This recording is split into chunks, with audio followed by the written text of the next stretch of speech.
How's it going, guys? Heroic Concepts here today. And before we get started, like usual, please hit the like button. Hit the like button, please, before we get started. Don't just do it for me. Do me a favor, because I didn't realize how big of an effect. Well, no, I already know that. What am I talking about? Just do me a favor, man. That's the only way to spread these videos. So if you could just hit the like button, let's try to get like 100 likes at least on this one. Let's try to go for 100 likes.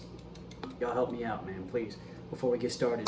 If you guys have any questions, feel free to shoot me a DM on Instagram at AndyConcept87. That's the best way to reach me. Today, y'all notice the title. I wanted to talk not necessarily about Elliott Hulse as a person, but if you watch his content, hold on a second. In case y'all wondering what I'm drinking, though, I got this. I got this at Wawa's. What is this called? Elysian Space Dust IPA. Pretty good beer. It's about, what is this? 8.2% alcohol, so it's a nice pint. Got the iced mug, man. You know, the iced Thor mug over here.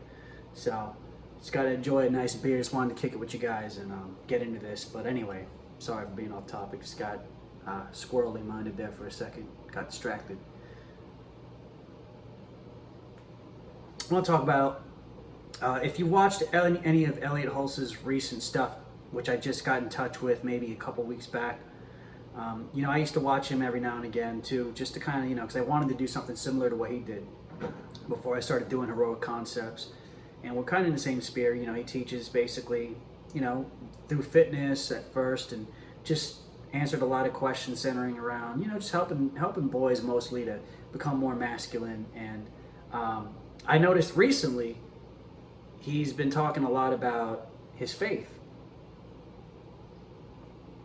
And I guess he's a Catholic, and while I'm not necessarily Catholic, the core thing that brings us all together is that we're all called to serve the Lord Jesus Christ. Now, you know, there's a whole bunch of theological differences as far as, you know, certain traditions they have that they feel is on par with Scripture, which I don't particularly agree with, but I do believe that people can have a relationship with Jesus, meaning they can be regenerated, born of the Spirit, have that genuine salvation moment, born again experience in different churches, as long as they realize their works. Basically, they have to accept the finished work of Jesus, to believe he did everything and there's nothing they can really do to be saved. That you could do nothing. Salvation is a free gift, and you just have to believe, receive it, and also receive Jesus as Lord over your life. But anyway, not to get too much into that, what I'm saying is, I noticed, as someone else who's also in the self-help sphere of you know, YouTube content, I'm noticing he himself has also come to this conclusion, which I've watched over the years every now and again, that he, a guy who has kind of a religious nature, especially someone who's into fitness, I can understand that. Religion is not so unappealing to us, only because if you look at it from like a discipline standpoint, it's pretty similar to personal fitness. It's better if it's hard, it's a challenge, and we kind of thrive off that if you're cut from a certain cloth. In the Catholic religion, you know, apart from Jesus, if you just don't have that relationship, or you're a cultural Catholic, it's not easy to live that lifestyle. There's a lot of things they have to do, and their traditions are not easy. But again,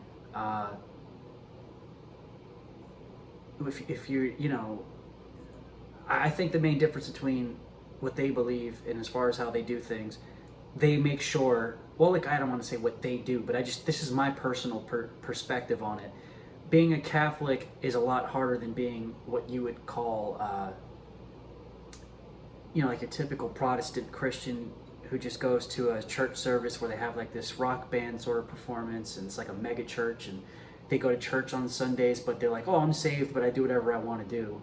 It's like, well, then at that point if you're a Catholic on the opposite side of that, you're very disciplined because that's part of the tradition if you're really trying to be a Catholic. But you can actually fall into the trap of, again, putting your salvation in the hands of your own efforts, and that's not Scripture. That's not what Jesus taught.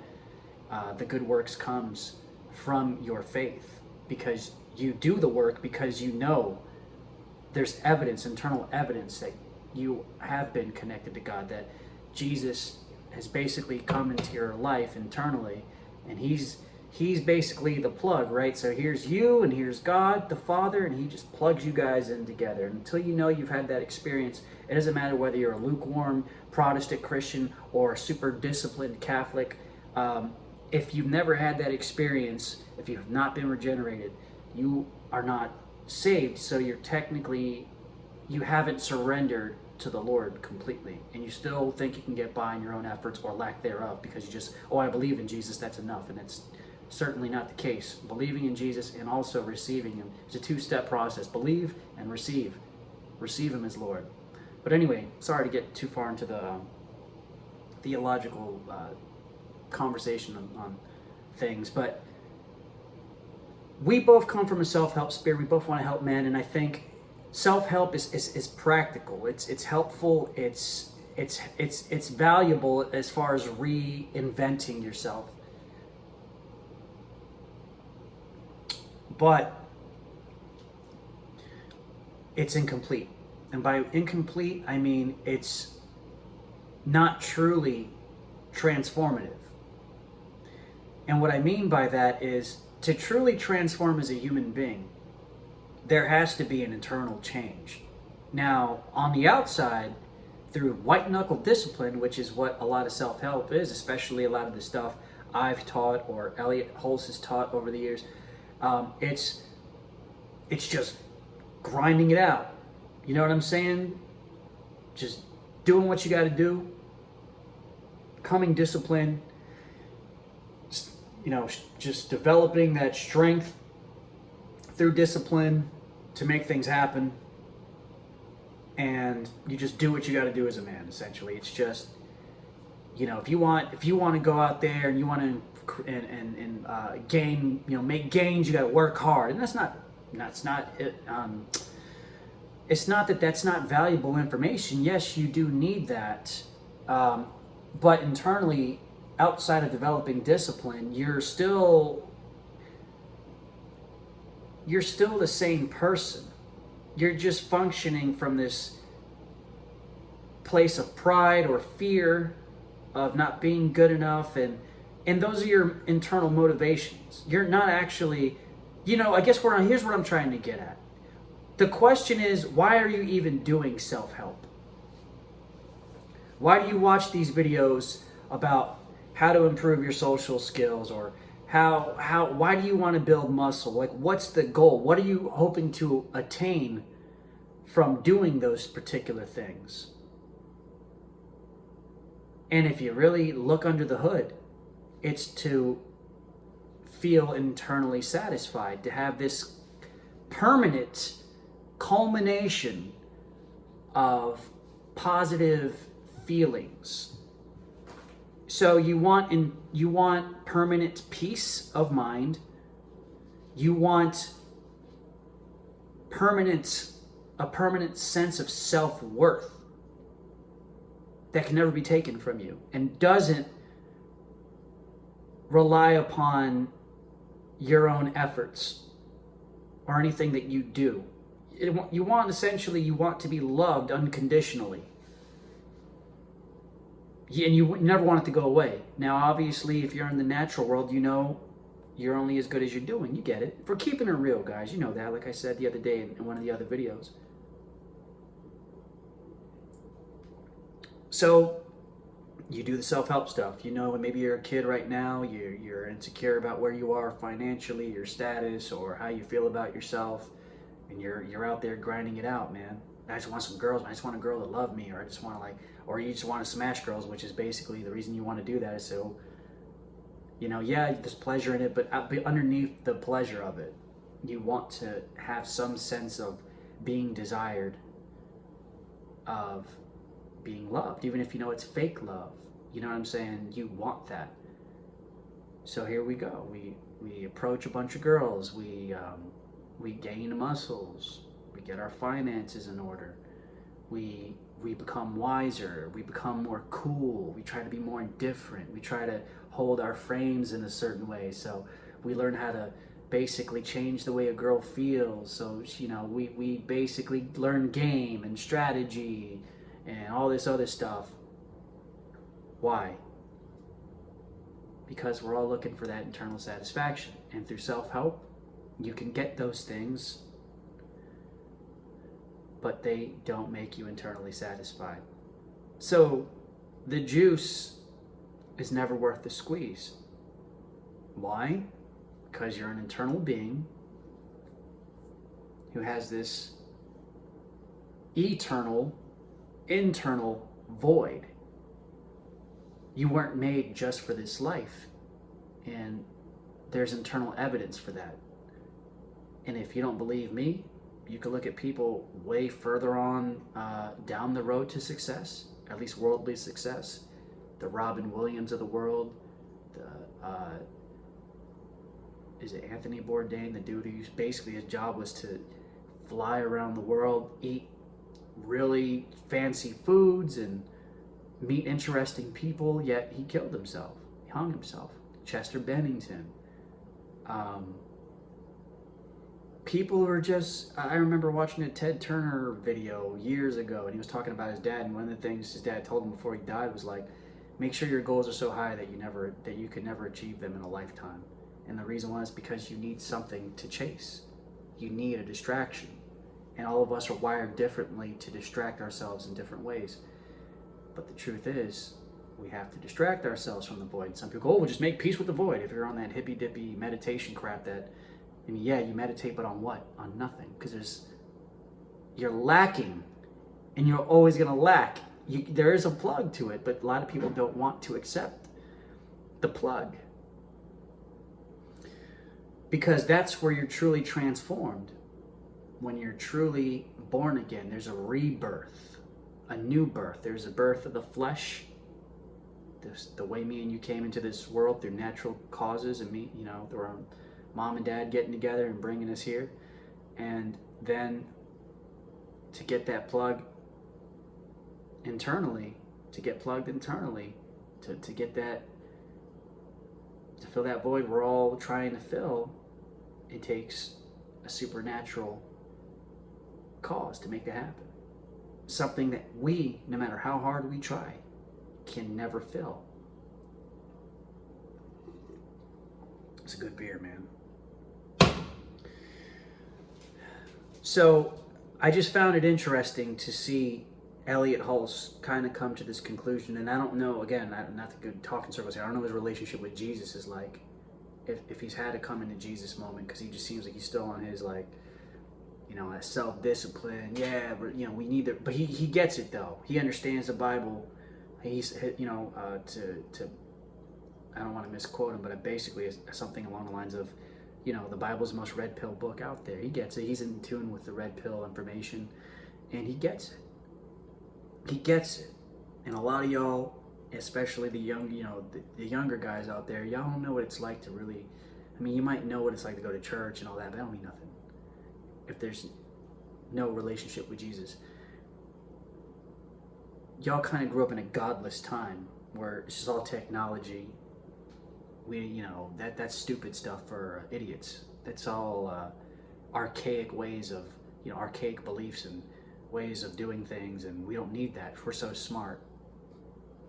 But that's how the God of the, you know, the universe works, man. Even when, you know, just like the Tower of Babel in the Bible, you know, they thought they could build their way all the way to heaven. They thought they were so smart. And look, the human will is amazing, because we're God's creation. We can do amazing things without God, but we can't be God, and we never will be God, and you will be humbled at one point. And if you're somebody who is your traditional masculine alpha male type of guy, you want to be your own God. Elliott Hulse wanted to be his own God. I mean, you know, we got humility to a certain degree, but really there's some control we're not willing to let go of. And I know that too, just coming from somebody who always had heart as a young kid. But of course I was scared of girls and all. Well, I wasn't saying I was scared. I was scared of rejection, and I eventually worked past that through,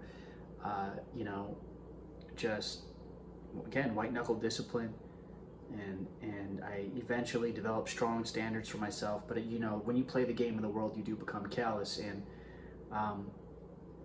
when you become callous, it's a lonely life. And the truth is, you make peace. You can make peace with being lonely. You could make peace with being on your own, but you're not living a full life because you weren't made to live in isolation with you and your achievements and your own, smug self-satisfaction.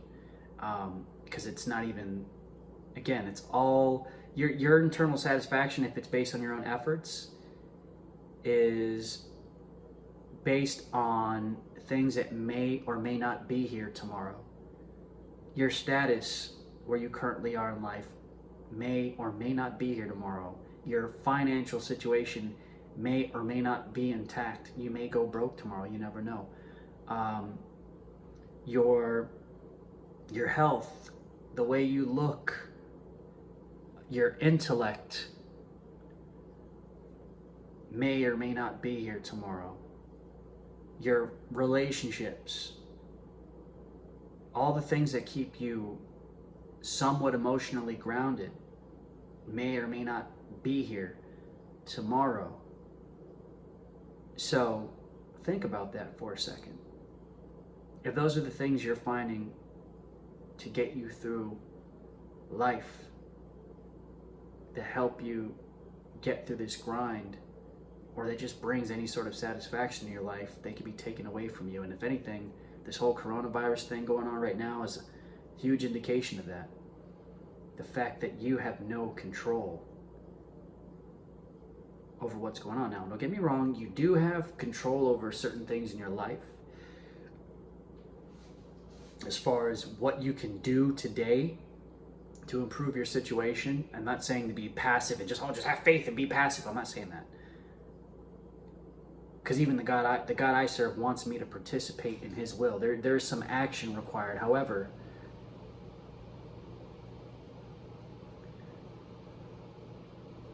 my efforts, my faith rather, the control that I have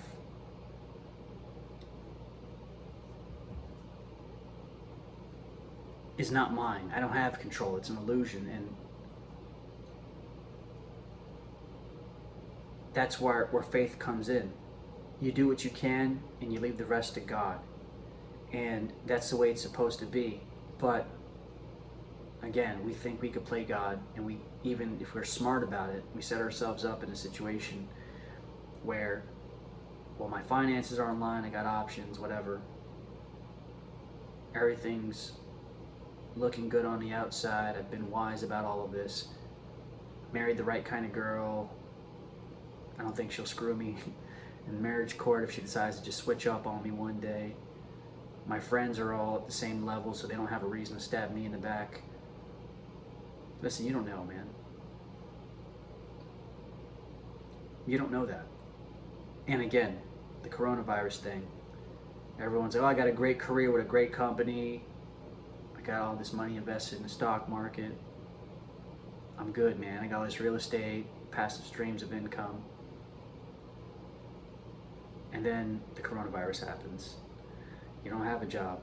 No one's coming in. We can't justify your employment. We can't, no one can afford to pay the rent in all of these other properties you work so hard to attain in your life. And of course, people are fickle. If they don't know God and they don't have any standard to live by, they may or may not be here tomorrow because their needs aren't getting met. Okay, you get where I'm going with this? And I don't mean to sound so, it sounds so depressing, this whole thing. But it's like that, man. That's life. So self-help is it's important that you actually step up and you fix what you can fix. You know what I mean? If you feel insecure in some way about yourself, yeah, do something about it, but accept what you can't change. And, you know, just, if you truly want to, just ask yourself, why are you doing all these things, man? Always ask yourself that. And a lot of these videos I've been doing lately are centered around this void inside, and questioning what it is you're doing to fill it. And then also having the self-awareness to realize you can't.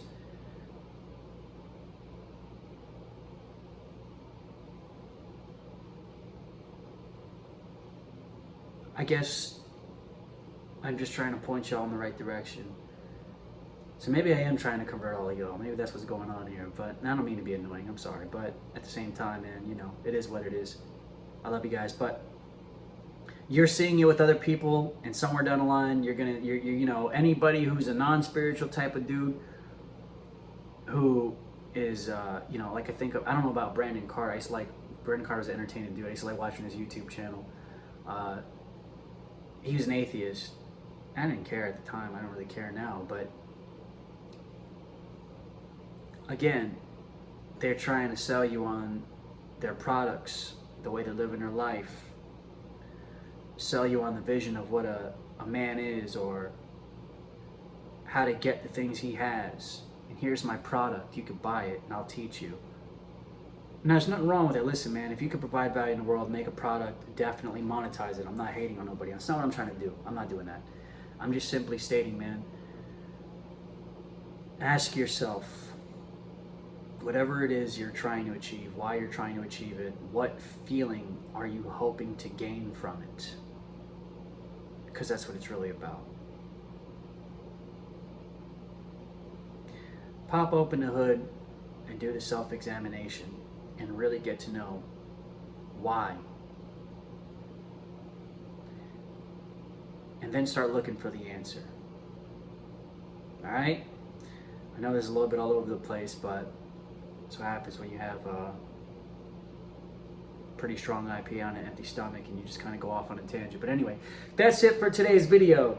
If you guys could please like the video, I'd greatly appreciate it. Again, you guys know I love you guys. God bless you all. You know what, as a matter of fact, man, I'm going to start praying for all of y'all too, man, because I just want to pray for y'all that God, you know, for those of you that don't know him personally, will open your eyes, man, and show you the truth, man. The objective truth about things. And I said it, yeah, objective. I want y'all to really come to that place, man. I'm praying for y'all, all right? I love you guys, man. I'll see y'all on the next one.